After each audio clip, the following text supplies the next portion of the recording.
Welcome to another episode of, well, you know what we're doing here. We're turning a box truck into an RV. Hold on, I'll turn off the fan. So we're down in the basement again today, and today we're going to talk about the side door. What I did is I took the side door off, and it's back in the basement once again for a second time. There's a couple of reasons I'm doing this. The first reason is I put a fresh coat of white paint around the edge here, this part, as well as the hinges, have a fresh coat of white paint.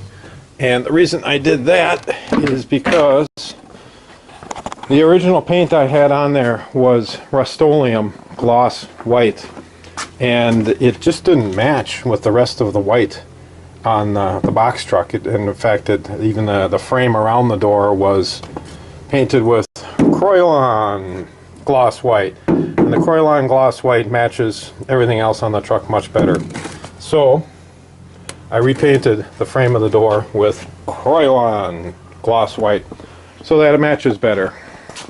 And while I was at it, I also painted around the edge here, as you can see, because that's going to show from the inside, and I don't want it to look like white from the inside. So I picked up this Rust-Oleum. It's a hammered finish, and I kind of like it. You know, these pieces were gloss black, but the hammered finish just adds a little interesting touch.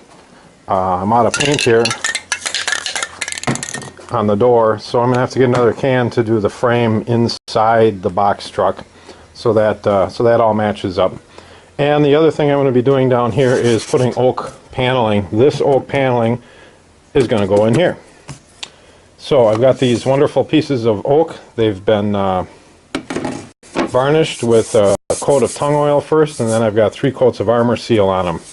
And in addition, as you can see here, I have beveled the edge so that it clears the little lip here of adhesive and metal. This is my sample board that I used for making that bevel, and you can see it's going to fit in there really nicely. So I've got one side of these all beveled out. The other side is just rough cut and not beveled at this point. So the next step is going to be to finish cut this side of the board and run it through the router, give it this bevel, and put them in place. I'm going to use little liquid nails, and I'm also going to use my air nailer here with a 1-inch finish nail. I think that's going to be just about the right depth. I got about 3/4 of an inch. I've got about 3/4 of an inch here, I think, and a 1/4 inch here, a little more than 3/4 of an inch. Anyways, I figured a 1-inch nail would not penetrate the front. And let me show you on the router here how I've got this set up.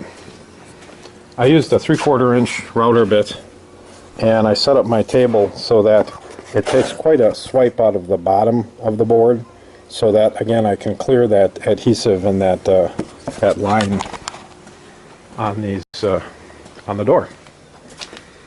The hardware here I've also painted with that hammered finish, and I'm going to have to cut out the oak to fit around this. Likewise with this latch piece here, I'm going to have to cut the oak out around this to finish. I don't think I can raise this up. I don't think that's going to fly, so I'm going to have to drop it down and do a little cutting and fitting. So that is today's project. Until next time.